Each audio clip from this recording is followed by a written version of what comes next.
halkan waa biyadhaca biriishka labaad ee magaalada Burco oo muddo 2 bilood ka hor la sameeyay si loogu sameeyo ciid celin kaabadaha biriishka oo ay hore u waxyeelayeen roobabkii kal hore ka daay gobolkan Togdheer kuwaas oo waxyeello baan u geystay kaabadaha biriishkani taasina ay keentay in maanta la sameeyo xayndaabkan aynu ku taaganahay balse arrintan ayaa waxa ka dhalatay arrin taban oo waxyeelladeeda leh taasi oo ah in biyahan fadhiistaan isla markaana si aad aragtaan ay carruurtan ku dabaashaan kuwaas oo gabi ahaanba laga fasaxay iskuuladoodii sida laga qabo cudurrada safmareenka ah ee dunida ka dilaacay halkan waxa ka jirta xaalad kale oo nololeed oo ay aad u naxdin badan taasoo ay khatarteeda aad ka dheehan kartaan biyaha wasakhda ee dusha qashinka lagaga soo qubo sida ay noo sheegeen dadka xaafadda ee deegaanka ahi kuwaas oo cabasho ballaaran ka muujiyay in carruurtoodii ay halis taaqayso waxaan leeyahay halkan waxaan ka hadlayaa maanta dhibaato hor loo halkan ka bilaabantay waxa weeyaan dunida waxa laga cabanayaa xanuunna safmareeno oo loo sameeyay gudiyo iyo maamullo iyo kharashaadkii dunidaba lagu bixiyay waxa weeyaan imika halkan anaga dhibaato hor laba naga haysataa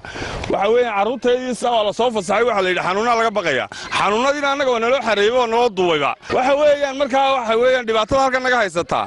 maamulkii gobolka hadduu yahay badhasaab hadduu yahay maayar hadduu yahay golo deegaan midnaba ma hayno wax allaalay wax arrinkaa wax ka qabta oo halkaa yimaada ama naga buufiyo ama biyaha naga sii daaya ayaan u baahannahay dusha lagaga soo shubayo taagan oo duhurka iyo casarka iyo maqhribkaba lagu soo shubayo carruurtii oo la soo fasaxay oo aan guryaha lagu hayn karanin waxa weeyaan xanuunnadii iyagaaba noo abuurayba annaga laga cabsanayeyba markaa waxaanu leenahay maamulku sidan wax ku ama iscasilaan dee ama wax ha qabtaan oo dadka loo tulo bulshada danyartaa iyo maatada ee xanuunnada loo xareeyey marka waxaanu leenahay ilaahay ka baqa oo maatadiina u tura aad xanuunnada u xidheen aad biyaha u qabateen badhasaab ma hayno isaga maba haynaba meel alaaley meelu joogaba wax kaluu midhaa ka shaqeeyaa waxqabad baan filayna waxyeellaan ugidkamaanaan filaynin codsanayna biyaha halkan lagu xidhay ee fadhiya ee baariga ee daadka ee ciyaalkii ku daatay ee cudurka ka qaadayaan in laga sii daayo tubooyin loo xidho dawaasiya maamulkeeda la hadlayna ciyaalkii baa waashay oo ku daatay oo isku baktiyay oo way urayaan yaa laga sii daayo biyaha cudurro kala ka sheekaynaysan idinka lagu beeray in biyaha naga sii daayaan haystee wadankii qabsaday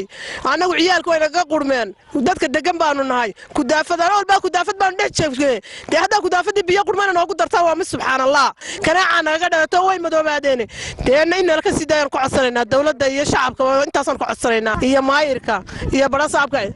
inta maamusha magaalada Burcaba inta waxaan ku codsanayna waxay naga qabtaan